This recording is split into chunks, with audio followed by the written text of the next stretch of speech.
Assalamualaikum warahmatullahi wabarakatuh. Saya Amarita Siwi dari kelas 11 IPS 4 ingin menjelaskan sekilas tentang Indonesia sebagai poros maritim dunia. Pertama, letak, luas, dan batas wilayah Indonesia. Secara astronomis, Indonesia terletak di antara 6 derajat lintang utara, 11 derajat lintang selatan, dan 94 derajat bujur timur, dan 141 derajat bujur timur. Secara geologis, Indonesia dibagi menjadi 3 zona geologi, yaitu bagian utara merupakan paparan Sunda, bagian barat dan selatan merupakan paparan Sahul, dan bagian timur merupakan lempeng dasar. Secara geografis, Indonesia terletak di antara Samudra Pasifik dan Samudra Hindia, di antara benua Asia dan Australia, dan pada pertemuan dua rangkaian pegunungannya, yaitu Sirkum Pasifik dan Sirkum Mediterania. Lalu luas negara kita, yaitu 1/3 luas Indonesia adalah daratan dan 2/3 luas Indonesia adalah lautan. Batas wilayah negara kita sebelah utara ada Sarawak, yaitu Malaysia Timur, Singapura, dan Filipina. Sebelah selatannya Australia dan Samudra Hindia. Sebelah timur Papua Nugini dan Samudra Pasifik. Sebelah baratnya ada Samudra Hindia.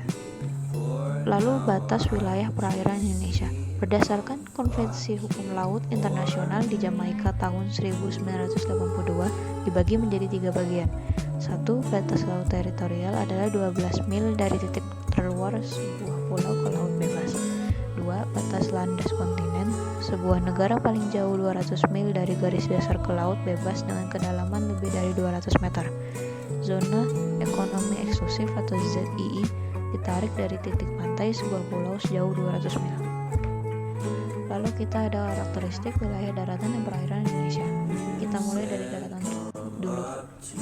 Pegunungan sendiri merupakan rangkaian dari beberapa gunung yang berketinggian antara 800 hingga 1000 meter di atas permukaan laut.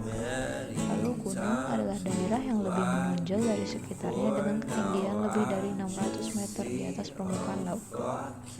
Ada dataran rendah yang merupakan dataran yang memiliki ketinggian sekitar 200 hingga 300 meter di atas permukaan laut. Lalu yang terakhir, dataran tinggi. Sebuah area bisa disebut dataran tinggi kalau punya ketinggian minimal 700 meter dari permukaan laut. Lalu kemudian kita lanjut ke karakteristik wilayah lautan. Pertama, laut merupakan kumpulan air asin yang berada di dalam sebuah area cengkungan yang amat besar. Lalu selat adalah laut sempit yang terletak di antara dua pulau dan menghubungkan kedua pulau tersebut. Ketiga, teluk merupakan wilayah perairan yang menjorok ke daratan dan dibatasi oleh daratan pada ketiga sisinya. Lalu lanjut perkembangan jalur transportasi dan perdagangan internasional di Indonesia. Kita mulai dari perkembangan jalur transportasi di Indonesia, yaitu pertama, transportasi air. Sebagai negara bahari, Indonesia menggunakan perahu dan kapal sebagai alat transportasi sejak awal peradaban Nusantara. Setiap daerah berpantai di Indonesia memiliki jenis perahu tradisional dengan bentuk dan ornamen khas. Lalu, transportasi darat. Pulau Jawa yang menjadi pusat perkembangan peradaban Nusantara sejak abad keempat, jalur perhubungan yang berkembang adalah jalur darat. Saat ini, alat transportasi darat yang biasa digunakan adalah bus dan kereta listrik. Lalu, ada transportasi udara.